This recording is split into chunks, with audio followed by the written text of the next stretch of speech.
तो hello friends, क्या हाल चाल। लाइक और सब्सक्राइब कर दो। तो इस पार्ट की स्टार्टिंग उसी के आगे से होती है जहां पर पिछला एपिसोड खत्म हुआ था। यहाँ पर लास्ट में हम लोग को जेनिका दिखाई गई थी जो कि कवर्ड के अंदर लेटी हुई थी। मेन कैरेक्टर्स को देखता है, जेनिका हंसने लगती है। मेन कैरेक्टर्स को देखते हुए पुरानी बात को याद करता है जहाँ पर वो लोरेथिल से पूछता है कि चलो अच्छा सोचा जाए तो आखिर जेनिका बजरग पर क्यों गई होगी। इसको सुन करके लोरेथिल बोलती है कि वेल, मेरे हिसाब से मुझे इसका कुछ आइडिया है। एक बार मैंने उसके कमरे को देखा था। जब मैंने उसके कमरे को देखा था तो हर एक जगह पर उसके सिंसियरिटी और ग्रेटिट्यूड के पोस्टर लगे हुए थे। वहाँ पर हर एक जगह पर बहुत सारे पोस्टर लगे हैं कि एक भी इतनी भी जगह नहीं है उस बड़ी सी डेस्क पर कि एक किताब को भी रखा जा सके। वो सभी के सभी जो पोस्ट उसने दीवार पर चिपका करके रखे हैं वो उसके शोल्डर्स पे एकदम पत्थर के समान वजन दे रहे हैं। और इसका सोल्यूशन बहुत ही ज्यादा आसान है। उसे बस सभी के सभी पोस्ट को हटा करके रखना है और उसी के साथ में जो गिफ्ट उसे मिले हैं उसे कमरे के एक कोने में रख देना है। लेकिन जो जेनिका है वो ऐसा कर नहीं सकती है क्योंकि वो रियली ही एक फेरी टेल के मेन कैरेक्टर के तरीके है। वो हमेशा ही ये सोचती है कि उसे जो भी सिंसियरिटी और जितना भी सम्मान मिला है उसको वो किसी तरीके से चुकाना ही पड़ेगा। तो फिर यहाँ पर ये सोचने की बिल्कुल भी जरूरत ही नहीं है कि आखिर उसने एकदम से बलोस्पर को समन क्यों किया। और ये अगर बात करी जाए आखिर ये चीजें एक महीने पहले क्यों हुई, क्योंकि ओरिजिनली जो हीरो था इस सिनेरियो का वो टेलर था। लेकिन क्योंकि जो लूसी थी उसने एक ही अटैक में जो टेलर था उसको हरा दिया, इस वजह से जो सभी के सभी स्टूडेंट थे वो जेनिका के फैन हो गए। और जो मैरिल्डा थी उसने लूसी के साथ में कांटेक्ट बना लिया था, इसी वजह से टेलर एक ही अटैक में हराया गया था। और अगर देखा जाए जो लूसी थी वो वहाँ मैरिल्डा के साथ में कांटेक्ट इसी वजह से बना पाई थी क्योंकि वो नॉर्थ के फॉरेस्ट में लगातार आया करती थी। और वो नॉर्थ के फॉरेस्ट में क्यों आती थी, क्योंकि उसे वहां पर एक परफेक्ट प्लेस मिली थी झपकी लेने के लिए। और वो जो प्लेस थी वो एक ऐसे इंसान ने बनाई थी जो कि इस सिनेरियो में होना ही नहीं चाहिए था। वो कब का इस जो पहले सिनेरियो था इससे निकल जाना चाहिए था। और दिखाया जाता है जेनिका उस कबर्ड से निकलती है और बोलती है कि मुझे अब पता चल रहा है कि जो लूसी है वो आखिर ऐसी ही जगहों पर क्यों सोती है। वेल, अब मुझे ये बहुत ज्यादा कंफर्टेबल लगा। मैंने ये एक्सपेक्ट नहीं किया था कि तुम मुझे इतनी ज्यादा जल्दी ढूंढ लोगे। मैंने सोचा था कि सभी के सभी लोग ये इतनी सारी जो कयास मच गई है उसमें मेरे बारे में भूल गए होंगे। सच में ये बहुत ज्यादा हर्ट किया। लेकिन मैंने जब इतनी सारी तबाही मचाई थी और इन सभी की तबाही के पीछे मैं थी तो मुझे लगा था कि सभी के सभी लोग मुझे देखने के लिए आएंगे ये चिल्लाते हुए कि जेनिका तुम कहाँ पर हो। तो इसको सुन करके मेन कैरेक्टर बोलता है कि आखिर ये कह भी कौन रहा है जो कि खुद को छुपा करके बैठा है। तो इसको सुन करके जेनिका बोलती है कि हाँ, मैं इस बात पे तो तुमसे बिल्कुल भी आर्ग्यू नहीं कर सकती हूँ। मैंने ये एक्सपेक्ट नहीं किया था कि तुम मुझे इतनी ज्यादा जल्दी ढूंढ लोगे। मैं अंदर थोड़ी और देर रुकना चाहती थी। मेन कैरेक्टर बोलता है कि आखिर क्यों। तो इसको सुनकर के जेनिका बोलती है कि इस वजह से क्योंकि मैं अभी थोड़ी देर में बहुत ज्यादा बुरे तरीके से रोने वाली हूँ। मेन कैरेक्टर शांत हो जाता है और पुरानी बात को याद करता है जहाँ पर लूसी ने अटैक करके उस बुल्फ को निकाला था और बताया था कि वो जो बुल्फ है वो ये कह रही है कि किसी न किसी दिन जेनिका को बचाना जरूर। मेन कैरेक्टर उसी मैसेज को याद करते हुए बोलता है कि ऐसा लग रहा है कि जो बुल्फ था वो मैसेज इसी बारे में बात कर रहा था कि मैं जेनिका को इस सिचुएशन से निकाल करके लाऊं। तो फिर मुझे लगता है कि ये चीज जरूरी नहीं है क्योंकि मैं ही हूँ जो कि फ्यूचर को अच्छे तरीके से जानता हूँ। उसने पक्का ही ये सोचा होगा कि सभी के सभी लोग जेनिका को अटेंशन देने की कोशिश करते हैं और उसको बहुत ज्यादा उसकी तारीफ करते हैं। उसके बजाय मैं हमेशा उसको अपने से दूर करता रहता था। तो फिर पक्का ही मैं जेनिका की मदद कर सकूंगा जिस पर जेनिका भरोसा कर पाए। लेकिन अंत में क्या हुआ, जो जेनिका फेलवर थी वो हार गई। उसने एक हाई रैंकिंग स्पिरिट के साथ में कांटेक्ट किया और वो इसी वजह से हार गई क्योंकि उसने समनिंग रिचुअल में बहुत ज्यादा जल्दी कर दी थी। और इसी वजह से जो स्पिरिट ऑफ डार्कनेस था उसे एक मौका मिल गया जो जेनिका थी उसको अपने कंट्रोल में करने का। वो रात भर मैजिक के लिए पूरी रात पढ़ाई करती रहती थी और वो सुबह जब उठती थी तो अपने फैमिली और फ्रेंड सभी को एकदम प्यारी सी स्माइल देती थी। लेकिन जिस समय पर वो सभी लोगों की एक्सपेक्टेशन पर खरी उतर रही थी, उसी समय पर उसकी जो लाइफ थी प्राइवेट में अकेले में, वो बहुत ही ज्यादा हार्ड थी। बताया जाए तो ये जो प्रोसेस है वो बहुत ज्यादा ब्यूटीफुल भी है और उसी के साथ में इसका फेलियर भी वो भी बहुत ज्यादा ब्यूटीफुल ही होता है। और बोलता है कि हे जेनिका, और अपने मन में बोलता है कि वैसे मैं नहीं जानता हूँ कि आखिर ये जो शब्द हैं उसको कितना ज्यादा कंफर्ट करने वाले हैं। और बोलता है कि तुमने बहुत ज्यादा हार्ड वर्क किया। और कहता है कि यहाँ पर जहाँ पर जो मेन कैरेक्टर हैं वो लोग सामने आकर के एक स्टेज पर जा करके परेड करेंगे और सभी के सभी लोग उनके लिए चिल्लाएंगे और बहुत ज्यादा उनकी तारीफ करेंगे। वहीं पर दूसरी तरफ उस स्टेज के पीछे एक डार्कनेस होगी और बहुत ज्यादा शांति होगी। जो फर्स्ट एक्ट की विलन थी, जो कि यहाँ पर थी, वो अब ये जो स्टेज है इसके पीछे ही रह जाएगी। दिखाया जाता है जो अपनी जेनिका होती है, भाई रोना स्टार्ट कर देती है यार। और मेन कैरेक्टर कहता है कि मैंने अपने इतने सारे बार गेम खेला हुआ है और मैंने इस चीज को कई बार देखा है, लेकिन फिर भी ये ऐसा मुझे लग रहा है कि ये पहली बार है जिस बार मैं खुद इस चीज को सही से प्रॉपरली एंड तक देख रहा हूँ। दिखाया जाता है उसको कई सारी स्पिरिट दिखने लगती हैं। मेन कैरेक्टर बोलता है कि मैं पहले इनको नहीं देख पाता था, लेकिन अब मैं इनको देख पा रहा हूँ। दिखाया जाता है उसका जो स्पिरिट कनेक्शन होता है वो लेवल 10 पर पहुंच जाता है और जो दिखाया जाता है कई सारी जो स्पिरिट होती हैं उस पर इंटरेस्ट लेना स्टार्ट कर देती हैं। और लास्ट में बताया जाता है कि हाई रैंकिंग विंड स्पिरिट तुम में बहुत ज्यादा एक्सट्रीम इंटरेस्ट को दिखा रही है। सीन शिफ्ट होकर के बताया जाता है कि 10 दिन बीत गए। जेनिका के ऊपर एक डिसिप्लिनरी कमेटी का एक गठन किया गया, जहां पर जेनिका ने अपनी सारी की सारी मिस्टेक को मान लिया और कहा कि उसे जो भी पनिशमेंट मिलेगी वो उसको पूरे तरीके से मान लेगी। वहीं पर उस स्टूडेंट और प्रोफेसर ने उसको बहुत ज्यादा बचाने की कोशिश करी और जब दूसरा ट्रायल हुआ उस समय पर जो प्रिंसेस थी उसने ये बोल दिया कि जो जेनिका है उसने किसी भी रॉयल्टी को मारने की कोशिश नहीं करी, क्योंकि उस समय पर उसको खुद भी नहीं पता था कि वो क्या कर रही है। वो पूरे तरीके से जो डार्क स्पिरिट थी उसके कंट्रोल में आ चुकी थी और जो लोरेथेल थी उसने अपने इंटरेस्ट, अपने रुपए से जो भी हानि हुई थी उसको पूरे तरीके से भर दिया और एक कॉन्टेक्ट को बनाया जहां पर जो स्कूल है वो मिनिमम से मिनिमम जो रिसोर्सेस है उनका यूज करेगा। और इसके अनुसार जो जो टॉप क्लास के स्टूडेंट होते थे उनको बाटली भर के दारू मिलती थी वो नहीं मिलेगी, उसके अलावा डेकोरेशन का सामान मिलता था वो नहीं मिलेगा। और नेक्स्ट सेमेस्टर से कोई भी ऑफिस हॉल में नहीं जा पाएगा, ऑफिस मतलब मेन हॉल में कोई भी नहीं जा पाएगा। और बताया जाता है कि 10 दिन के लिए जेनिका को एक कमरे में रहने का और उसके अलावा 20 दिन का सस्पेंशन का एक ऑर्डर मिला। और जैसे ही ये पास हुआ उसको सुनकर के सभी लोग बहुत ज्यादा खुश हो गए, क्योंकि जेनिका को सस्पेंड मतलब स्कूल से सस्पेंड नहीं किया गया था, बस क्लास ही से किया गया था। दिखाया जाता है जेनिका एक जगह बैठी होती है और पीछे 2 लड़कियां दिखाई जाती हैं, जिनमें से एक बोलती है कि थैंक गॉड जेनिका बच गई। जेनिका के इस समय पर कंधों पर बहुत ज्यादा भार होगा, वो बहुत ज्यादा स्ट्रेस्ड होगी, तो ऐसी बात है तो चलो चलते हैं। और जाती है वहां पर बहुत सारी चीजों को ले आती है और वो लोग बात करती हैं कि हे ग्लासकेन के बारे में बिल्कुल भी बात मत करना और ये चीज उसको परेशान कर सकती है, तो फिर बिल्कुल भी ऐसा करना नहीं। और अपनी जो भी सारी की सारी कन्वर्सेशन है उसको बिल्कुल भी उस साइड तो ले जाने की कोशिश ही मत करना।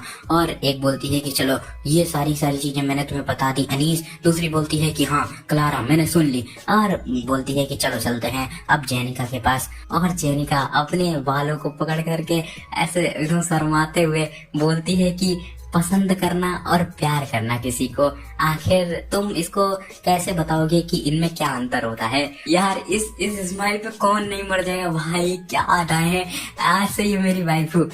चलो जल्दी कमेंट में लिखो ये किसकी वाइफ है, ठीक है, जल्दी से जल्दी। हाय हाय इतना सुकून। और वहाँ पर वो दोनों लड़कियां बोलती हैं कि हाँ आखिर तुमने इस चीज को एकदम से मेंशन क्यों किया। इसको सुनकर के जेनिका बोलती है कि ये मेरे एक दोस्त के बारे में है, उसको लगातार सपना आ रहा है। देखा जाता है सपने में वो एक फूलों का जैसे सर पे लगाने वाला हेयर बैंड टाइप में बनाती है और भाई क्या लग रही होती है। तभी पीछे से उसको कोई बुलाता है हे जेनिका, और पीछे से अपना रोड टेलर आ जाता है, मैं होना चाहिए यार वहाँ पे। और रोड टेलर को देखती है वो और उसको वो टोपी पहना देती है और बोलती है कि ये मैंने तुम्हारे लिए ही बनाई थी। ऐसा इमेजिन करो जैसे कि मैं वहां पर हूँ, ठीक है ना। और वो लोग बहुत ज्यादा मौज करते हैं। ओह शिट, ये तो मैं भी चाहता हूँ। कौन कौन चाहता है कमेंट में बताओ, बस हाथ उठा देना, ठीक है। और जो जेनिका होती है वो बोलती है कि हाँ ये सेम ड्रीम उसको बार बार आ रहा है, हाँ मेरे दोस्त को, मेरा मतलब मुझे नहीं। और वो दोनों लड़कियां अपने मन में कहती हैं कि हे जेनिका, तुम पूरे पूरे 10 दिन के लिए प्रोवोकेशन में थी, मतलब एकदम आइसोलेट थी, किसी से भी तुम्हें मिलने नहीं दिया गया था, तो फिर तुम किस दोस्त से मिल गई। और वो बोलती है कि अच्छा ऐसी बात है, आखिर और तुम्हारे दोस्त ने क्या कहा। इसको सुनकर के जेनिका बताने लगती है कि उसने कहा कि जब वो ऐसे रूम में अपनी दीवार को देख रही होती है तभी एकदम से उस इंसान का चेहरा उसके दिमाग में आने लगता है। तो इसको सुनकर के जो दूसरी वाली लड़की होती है वहां से भागते हुए बोलती है कि ओ मैं ये भूल गई, मुझे प्रोफेसर ने कुछ काम दिया था। और जो दूसरी वाली लड़की होती है वो बोलती है कि हे एनिस, आखिर तुम कहाँ जा रही हो। और जो अपनी जेनिका होती है उसको बाय बाय करती है। दूसरी वाली लड़की अपने मन में बोलती है कि मुझे अच्छे तरीके से और धीमे धीमे उसको अप्रोच करना पड़ेगा और उसको किसी भी तरीके से मनाना पड़ेगा, क्योंकि अगर मैंने ऐसे कर दिया तो फिर उसका जेनिका का जो कोमल सा दिल है वो टूट जाएगा। और अगर कुछ भी चीज गलत रही तो सभी के सभी स्टूडेंट को ये पता चल जाएगा कि जेनिका फेलेवर इस समय पर प्यार में है। नहीं, मैं इसको पता नहीं लगने दे सकती हूँ। और बोलती है कि जेनिका, तुम्हें बिना किसी कॉम्प्लिकेशन के इस चीज को सिंपली सोचना चाहिए। तुम किसी को लाइक करती हो या फिर हेट करती हो, ये बहुत ज्यादा एक मिस्ट्री जैसी चीज है, तुम्हें क्या नहीं लगता है। इसको सुनकर के वो बोलती है क्या सच में, और भाई क्या क्यूटनेस है यार, इस पे तो मर जाएंगे, रांडे तो मर जाएंगे, क्या क्यूटनेस है। और लड़की क्लारा बोलती है कि क्या ये अच्छा नहीं रहेगा कि तुम अपने इमोशंस के साथ में ईमानदार रहो, मतलब तुम अपने दोस्त के इमोशन के साथ में अपने दोस्त से कह देना। और इसको सुनकर के वो बोलती है कि हाँ हाँ तुम एकदम सही बोल रही हो, मुझे लगता है कि तुमने एकदम करेक्ट आंसर ढूंढा है क्लारा। और जो क्लारा होती है वो बोलती है कि हाँ आपसे केयरफुल रहना, ये जो सेंसिटिव टॉपिक है वो तुम्हारे रेप्यूटेशन को, आई मीन तुम्हारे दोस्त के रेप्यूटेशन को खराब कर सकते हैं। इसको सुनकर के जेनिका बोलती है कि oh shit, sorry Clara, thank you, ये मेरी गलती हो गई। ओह यार, यार ये कितनी औसम है। और वो लड़की क्लारा अपने मन में बोलती है कि मैंने कम से कम र्यूमर को फैलने से तो मना कर दिया।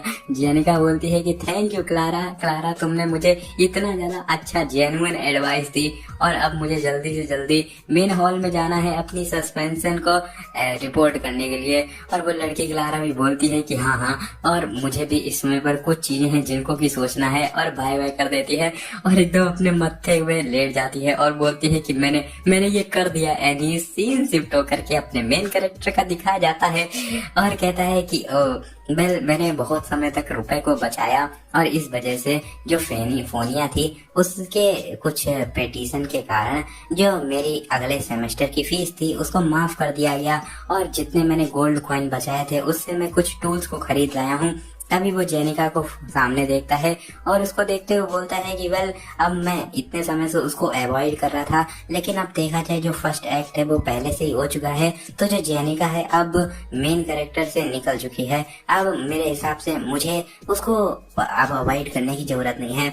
और बोलता है कि हेलो जेनिका, मुझे लगता है कि जो तुम्हारी जो एक जगह आइसोलेशन में रुकने की जो पनिशमेंट थी वो खत्म हो चुकी है। जैसे जेनिका इसको सुनती है थोड़ा सा चौंक जाती है और मेन कैरेक्टर बोलता है कि मेरे लिए यही अच्छा रहेगा कि मैं सबसे पहले जा करके उससे हेलो बोलूं। लेकिन जेनिका इसको जैसे सुनती है भाई एकदम से पेड़ के पीछे छुप जाती है जा करके और बोलती है कि एडी हाँ हाँ एकदम सही बात है, और अपने मन में बोलती है कि प्लीज अपनी जो फीलिंग्स है उनके साथ में ईमानदार रहो। लेकिन वहां से भागते हुए बोलती है कि मुझे बहुत ज्यादा काम है मेन को हाल में, तो बाय बाय। और राइटर बताता है कि जेनिका के लिए इसका डिफिकल्टी लेवल बहुत ही ज्यादा था। और उसके अलावा देखा जाए जो एड रोड टेलर था उसने जेनिका को एकदम सच्चाई से रूबरू करा दिया था, इस वजह से ये भी बहुत ज्यादा अमेजिंग चीज है। और मेन कैरेक्टर बोलता है कि चलो अब ज्यादा चीजों को नहीं सोचते हैं क्योंकि मुझे भी अपना काम बहुत सारा करना है, और फाइनली अभी टाइम आ चुका है अपने घर को बनाने का।